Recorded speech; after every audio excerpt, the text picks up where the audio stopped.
Magandang umaga po at pag-usapan natin muna going international muna tayo. Pero may kinalaman naman kasi ito sa ating bansa. Kaya i-discuss ko na rin, hindi ito masyadong comprehensive, but then nagpapakita na ng bird's eye view. Sorry. At ang ating pag-usapan ay patungkol po ito sa yung kasalukuyang giyera sa gitna ng Israel at saka yung Iran.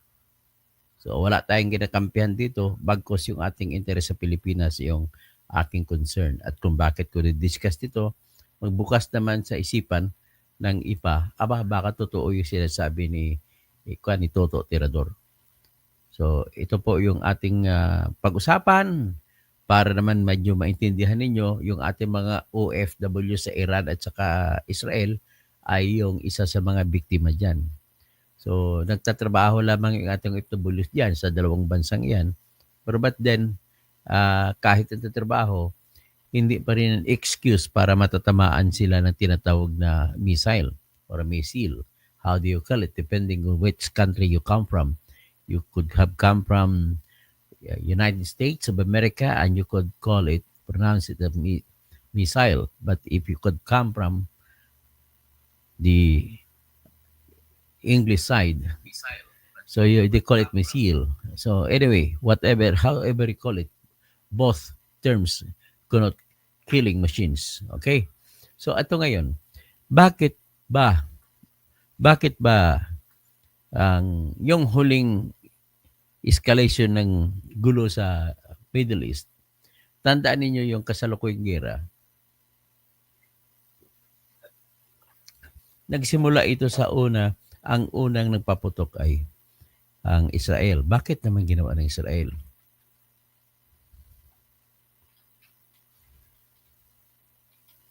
Bakit sila nauna? Kasi po, ang kaisipan nito, may malalim na diskarte dito. Although, may sariling agenda yung Israel at may sariling agenda na mas malalim na hindi nakikita ng lahat. Ang Israel ay bago sila bumumba ng missile nito ay nakaraan pa, naalala natin na hindi gumanti ang Israel, na pinaulanan din sila ng Iran ng missile noon. At lahat ng kanyon na missile na dumarating ay nasagap ng tinatawag ng Iron Dome. Anyway, ano ba talaga yung Iron Dome na yan? Yung Iron Dome talaga, simple-simple lang pala yan.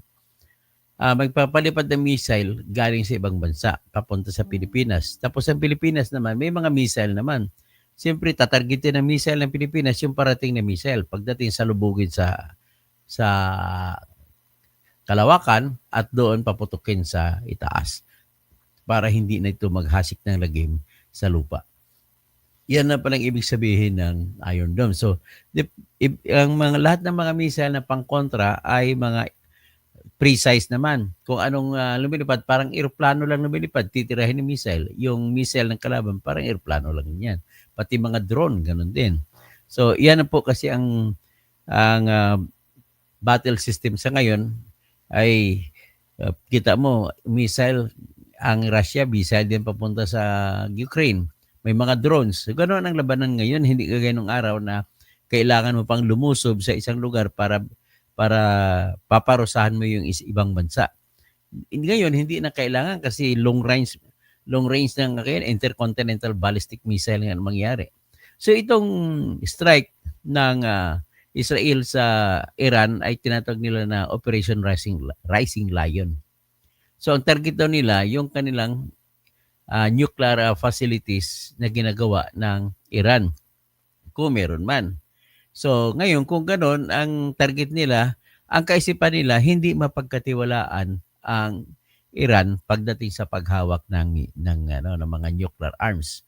At hindi ito kagaya nung sinasabi sa Russia na ngayon ay hindi rin mapagkatiwalaan. Sa Amerika, hindi rin. Sa ngayon, ang Amerika, mapagkatiwalaan mo na hindi nila gagamitin ang kanilang nuclear weapon.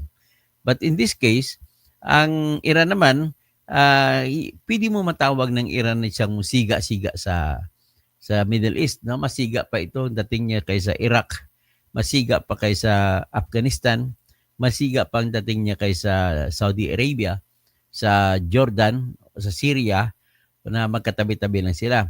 At ang kasigaan nito ay ginagamit nito laban sa Israel kasi alam naman ng Iran na ang Israel ay kakampi ng Amerika. Ngayon, whatever happens, kahit sino pang presidente ng Amerika, ang kasaysayan ng papakita na kinakampihan talaga nila yung Israel. Lalo pa sa ngayon na si Benjamin Netanyahu na Prime Minister ng Israel ay American born. He's actually an American, natural American citizen. So kung ano, natural American citizen siya, na at the same time, Jewish citizen, na siyang naging Prime Minister ng Israel, ay talagang tutulungan at tutulong yan. At siyempre, ang puso niyan, kahit Israelites yan, ay nandun sa kakampi sa Amerika. At ang Israel, kahit anong mangyari niyan, talagang tutulong at tutulong ang Amerika diyan kung magkaaway-away ang Israel at saka any Arab state, kakampi ang Amerika sa Israel. Sa ngayon, ang hinahabol ng Amerika sa Israel ay, number one, kung bakit ayaw nila na mabigyan. Kasi ayaw na mabitawan ito at ayaw nila na matalo ang Israel. Hindi sila papayag na matatalo ang Israel. Sapagkat una po, ay ang Israel ay magsisilbi po na base nila.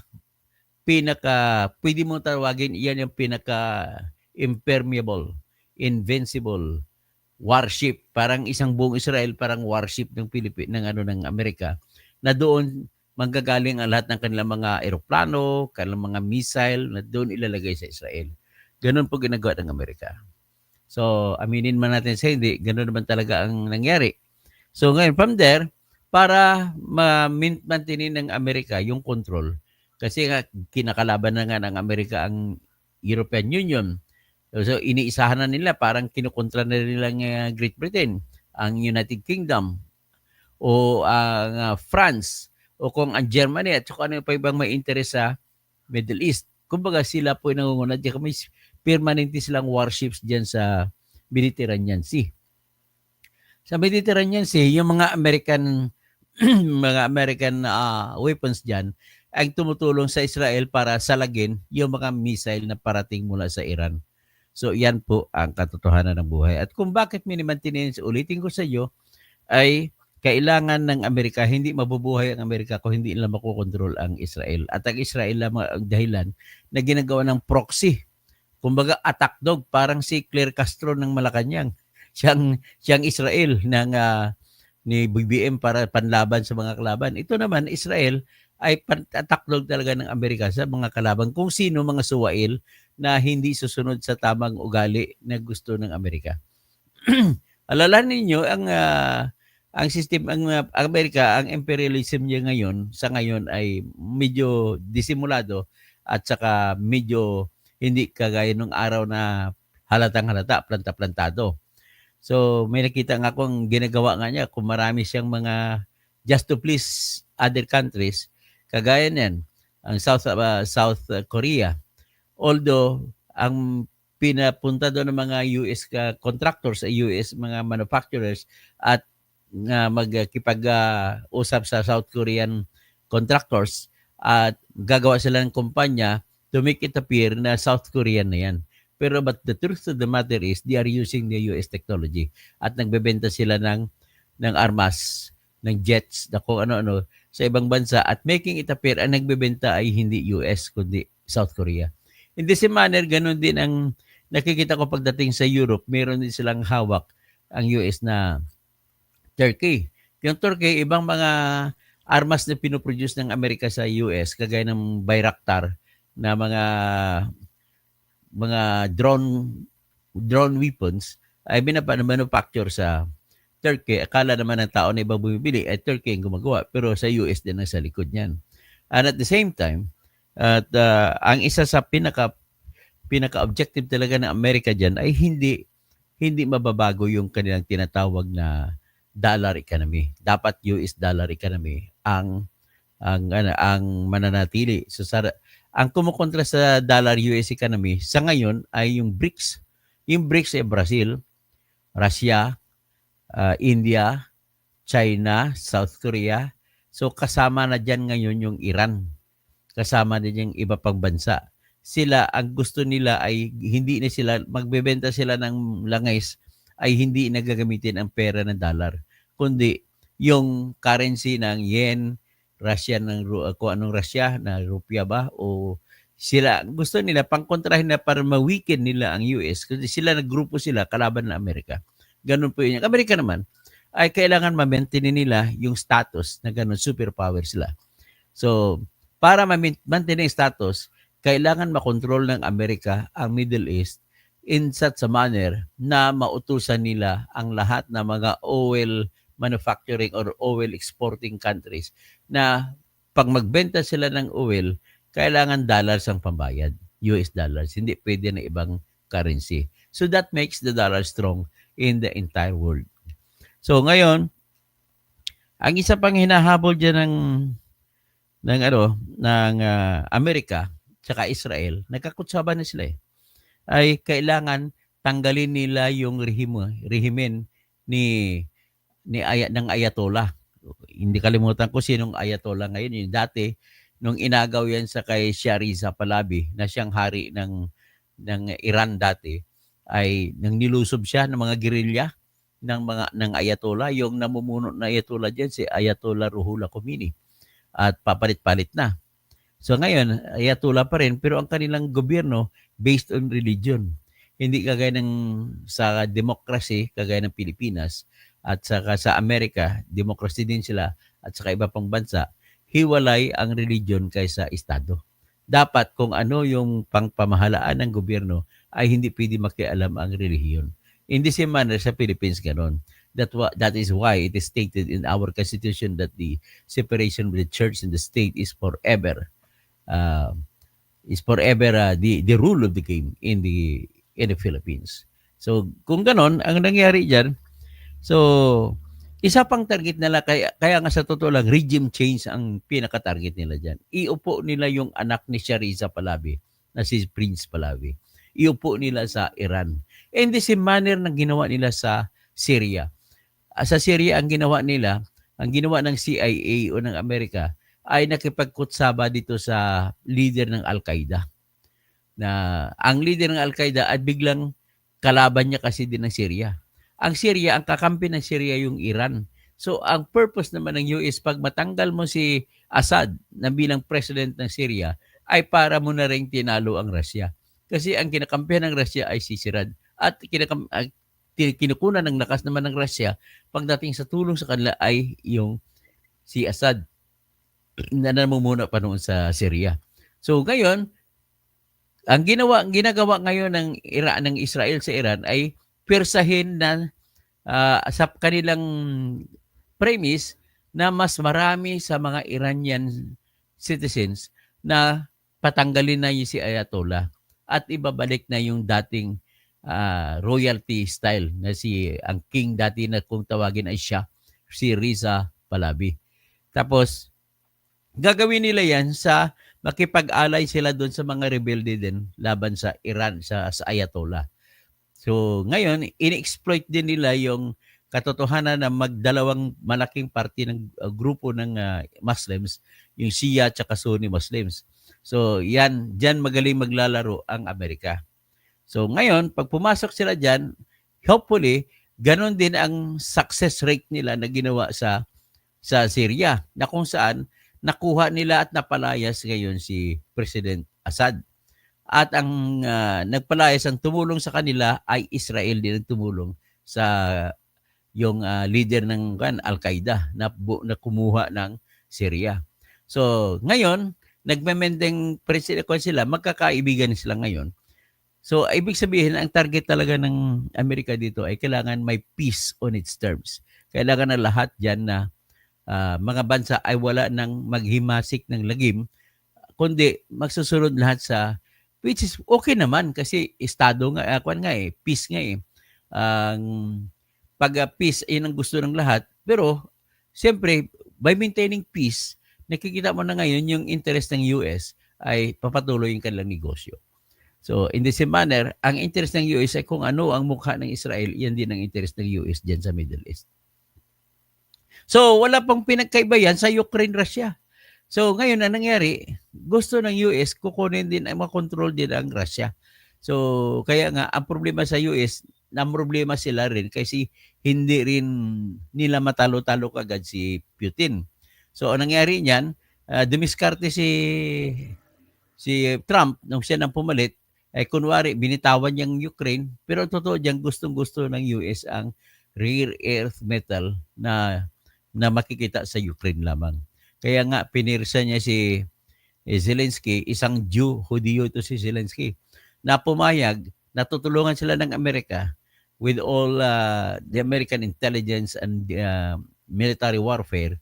Saka kapalit yan yung kontrata na sila lamang ang magmimina ng mga rare earth metals ng Ukraine. At ang Ukraine, by the way, napakalapad dyan. Sobrang lapad kung meron ka sa Pilipinas na Central Plain of Luzon, na pinakamalapad sa Luzon, sobra paglakad kahit buong Pilipinas kasi lapad ng ganun ang plain na wala ka makitang bundok. At ang lupang yan doon sa Ukraine ay tinataniman mula pa nung araw pa kasaysayan na magsasabi na mula nung araw pa ay tinataniman ng huwet. Ang huwet kasi yan ang bigas. Kung sa atin bigas, yan ang huwet, yan binibake nila yan into bread. Yun ang main staple food nila doon. So, having said so, no, makikita mo na ngayon ang ekonomiya ng Amerika, ang interest pa rin nila nagpapangibabaw. So, it doesn't matter actually really kung sinong presidente, kung Republican o Democrat, pare-pareho lang sila ang objective. Although it is not told in their campaigns, pero yung secrecy ng code nila ay diyan na makikita na whoever wins the presidency, Republican or Democrat, still the game is the same. So, panahon ni Obama, nakikita mo kung paano nilusob din ang ibang mga bansa, kung paano nakukuha yung control sa Iraq. O ganun din sa panahon ni Bush, ganun din sa panahon ni Clinton, yung Yugoslavia naman niya, kinuha niya. At nabuwag ang Yugoslavia, nawala, naging Bosnia-Herzegovina, nagiging sa Croatia, ang iba, nagkahiwa-hiwalay na. Pagkatapos, ito naman sa ngayon, kayo sa panahon naman ni Trump, ang kanya, diskarte, ginamitan niya ng trade, economic trade o di kaya tax, tinatawag yung tariff trade, na pinataasan niya ng buwis sa lahat ng produkto galing sa mga bansa na kaaway niya. So, pero pinaka-ultimate objective ng Amerika ay sa West Philippine Sea dito sa atin. Sa West Philippine Sea kasi, yan ang daanan, ruta, kung lahat ng bansa na mag-import o makipag-negosyo sa Japan, sa Taiwan, at saka sa South Korea. Tapos ito naman ang China, gusto nilang kontrolin ang itong dagat na ito. Kaya gusto nilang kunin ang Taiwan, pipersahin nila at ibalik sa kanila ang Taiwan. At persahin din nila ng Philippines, makukuha din nila. In the same manner, although hindi pronounced as Taiwan's, pero gusto ng China, makukuha na pwedeng gagawing probinsya yung Pilipinas. Ngayon, kung gano'n, ang laro naman ng Philippines ay binibaby ngayon, ang laro ng US, binibaby ang Philippines. Tapos maglalagay sila ng mga HIMARS dito sa Philippines. Kumbaga actually, gagawin din tayo parang Israel. Gagawin din ang Japan na parang Israel kasi kinakalaban, nag-aaway na rin yung Japan at China. Ganon din ang Taiwan at China. Ang South Korea, tahimik lang. Pero nandyan yan anytime. It is ready to pull out its sleeves and then rule the battle against China. At sila ngayon, makikita mo yung kung may Quadcom sa House of Representatives, mayroon rin Quad countries. Yung Quad countries yan, Philippines, Taiwan, Japan, saka South Korea, kalaban sa China. Ngayon, ang sa likod nila niyan, itong apat na to magiging proxy ng Amerika. Ang gusto lang naman ng Amerika, top interest ng Amerika dito sa West Philippine Sea ay itong tandaan nyo yan, pinakamagaling na computer chip ay nasa Taiwan ginagawa. At kung bakit yan, ibig sabihin nakikita mo ang supremacy ng Taiwanese when it comes to electronic products. Kasi ang hinahabol nila sa Taiwan ay yung tinatawag na Taiwan semiconductor na produkto ng Taiwan na iyon ang pinakamagaling ng semiconductor sa buong mundo. So, yan po ang kanilang target dito. At maliban dyan, siyempre, pag makontrol na ng Japan, mamanatili ang kontrol ng US sa Japan kasi interest nila ng Japan kasi marami ding produkto ang Japan ng mga electronic products. In the same manner, napaka-advanced din ng South Korea. In the same manner, ng pinaka-dog ng talaga dito, parang may dog tag tayo dito ng mga Pilipino, ay tayo yung front. Kumbaga may pintuan, papasok sa South China Sea o West Philippine Sea, dadaan galing sa Singapore, o galing sa Pacific, papasok sa North Luzon, sa Northern Luzon, sa Batanes, papasok siya sa gitna ng Batanes sa Taiwan, papasok, pwede rin dadaan dyan. Or pwede man galing sa Indian Ocean, papunta sa Singapore, papunta sa West Philippine Sea. So, ang Pilipinas, ang lagi ay madadaanan mo.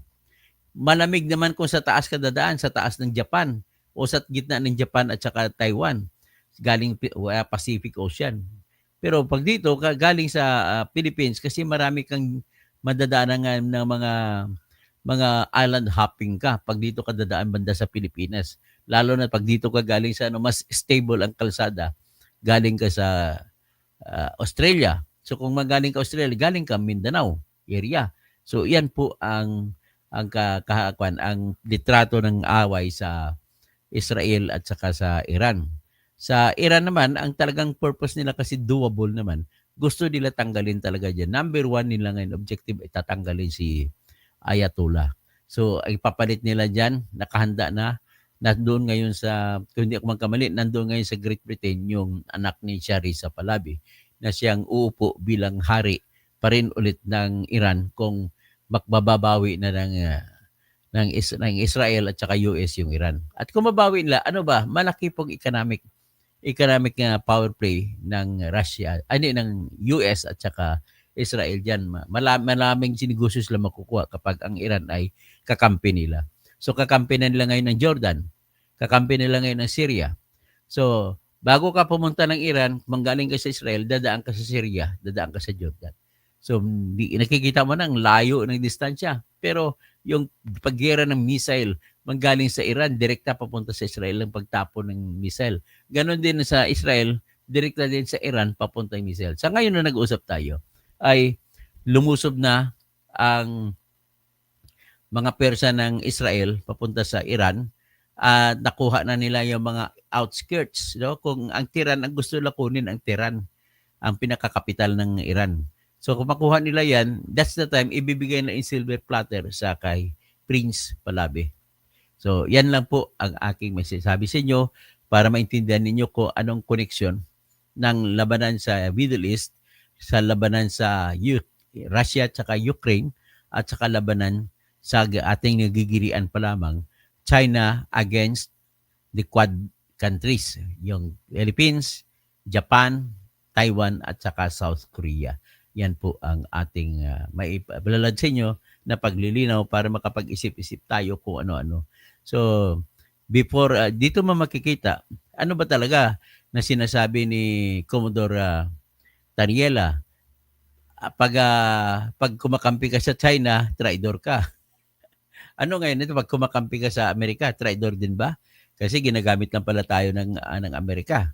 So, whichever it is, we must develop our own policy. But the problem is, we cannot develop our own because of the fact of our weakness. Maging dependent tayo. Sa ngayon, inaaway ni Bongbong ang China. Pero sa katotohanan, hindi naman natatanggi ni Bongbong na papasok ang mga produkto ng China sa atin. So ano ka ba talaga, Bongbong? Are you pro-China or anti-China? Daming mga project, mga construction ngayon na China rin ang namamayani. Yung na-anunsyo lang ng nakaraan, ang PEZA, Philippine Economic Zone Authority, nag-anunsyo na marami silang Chinese investors. Ano ba talaga? Kaaway ba natin ang China o nagpapaapi tayo sa pamamagitan ng ekonomiya? Tapos, pati mga sasakyan ngayon, pati yung modernized jeep ninyo na negosyo, bakit China lahat ng mga jeep ang pumapasok? Bongbong Marcos. Lahat na lang, China na lang. Tapos, ano ba yan? Puro drama na lang ba yung pakipagirian? Kunwari, tinatakot tayo ng China. At saka kung kumunta ka sa China, hero ka. At saka kung magsasalita ka, huwag naman tayo magkipag-away sa China. Ikaw ay babansagan na traidor. So, who is traitor, who is not a traitor. O, at pwede mo sabay-sabay na, sino bang baliw? Sino mas baliw? Yan ang mangyayari sa ating Pilipinas. Bayan kung Pilipinas, kakaawa ang bayan natin. Hanggat hindi tayo marunong bumoto ng may kalayaan na pagboto, mananatili po tayo na ganito lamang tayo. Piyon tayo, mamahigit 100 taon na. Mula pa sa panahon ng andito pang tinatawag na Espanyol. Kinuha lamang tayo ng Amerika sa Espanyol sa pamamagitan una ng Treaty of Paris na pinirmahan ng December 10, 1898 sa Paris, na kung saan binenta ng Espanya ang buong Pilipinas kasama ang Sabah sa halaga ng $25 million. Pagkatapos nang pumasok na ngayon ang US, ang pinauna kasi ayaw ibigay ng na mamatigas pa ang mga yung mga conquistadores ng mga Espanyol. So, nilusob ngayon ni Commodore Dewey from Hong Kong. So, nung nilusob, Battle of Manila Bay kung tawagin. Hindi ko alam kung bakit tinawag na battle. Kukunting gira lang man yun. So, nevertheless, no matter how small or big it is, the fact remains na nakuha ng US yung control sa Pilipinas. At nagkaroon, at the same time, nakipagkutsaba ito si Aguinaldo sa Amerika, nakipagkutsaba. Pumunta pa ng Hong Kong yan. So, kapalit niyang pagkutsaba niya, pumasok ang Amerika dito. So, kaya nga, tingin ko parang hindi genuine yung pag-declare ng independence noong June 12, 1898. Tapos paakyat pa ng bandila doon sa bahay ni Aguinaldo. Bahay niya yun, hindi yun bahay pamahalaan. Ay, nako. Ayaw ko lang yung usapin o kwentong katraiduran sa Pilipinas ay nagsimula nung araw pa man. Nung pumasok nung nagkakasundo sila, mga dalawang grupo ng katipunan, Magdiwang sa Magdalo, ay maghahalal sila kung sino presidente. Yung kwento na kukuha natin, kaya nag-away si Aguinaldo at Bonifacio na nagtungo sa pagkapatay kay Bonifacio na patraidor, kunwari dinadaan sa korte-korte, ay nang dumating si Bonifacio dito sa Teheran, nagtapos ng eleksyon. So nakita niya, listahan ng botante ay kukunti lang, pero ang dami ng boto, mas marami ang dami ng boto sa listahan ng botante. So, ganun din nangyari kay George Erwin Garcia ngayon. Ang dami-daming presinto, mas marami ang boto kaysa registered voters na pumunta sa presinto. Okay? Hanggang dyan lang muna tayo at magandang umaga po at abangan po ang kasunod kong iwisisiwalat sa ngayon. At magandang umaga, no? Happy birthday nga pala kay Gat Jose Rizal, June 19 ngayon. Parang walang sense of urgency ang gobyerno natin ngayon. Parang walang pakialam. Okay nga, tama nga sa OFW. Tapos si Marlon, i-cover mo naman si Mayor Bico para naman may makuha ka rin na followers niya. Okay, i-cover natin, kausapin na si Bekwan. Minsan kung pwede natin ma-interview si Mayor Bico. Izo manggubat. Kaya gusto ni Trump surrender ang Iran para mapadali ang ginawa ng Iran. Sisipsipin ng US-Israel ang revenue ng Iran at pababayarin nila ang Iran sa lahat ng ginastos nila ng bomba sa Iran at iyan pang ibang damages. Tapos, ang target, sabi ni Izo Manggubat, target ng US-Israel ay oil treasure tulad ng ginawa sa Iraq. Kaya bago sila nag-withdraw, may ginawa ng concession ang Iraq sa kanilang oil pabor sa US for 100 years. Ganun nga, siyempre. Tapos si Izo Manggubat, BRICS, South Africa, hindi South, tama, South Africa. Thank you for correcting me. The latter is ally of US. Tapos Danilo Thailand, naimbang bigat, mayap abak, maray na aga. So magandang umaga, maayong buntag sa lahat-lahat. So ang root of conflict ng Israel at Iran ay actually na lang, konektado na lang dyan sa relihiyon. Pero ang root of conflict sa ngayon po ay economy. Ano lang po makikita ko niyan. Rudy Rabi ng pastor, Vander Mike, maayong aga tirador. Okay, tapos hanggang dyan lang muna tayo at Kung si EPRD pa ang presidente ngayon, matagal na napauwi ng mga FW yan, pero si BBM hindi pa daw. Kasi kailangan pang pera nila may baka wala ng pera po ang Pilipinas kaya hindi na mapauwi ang FW sa Israel at saka sa Iran. Dapat hindi tayo kasama sa gera nila. Ang problema, napasama tayo.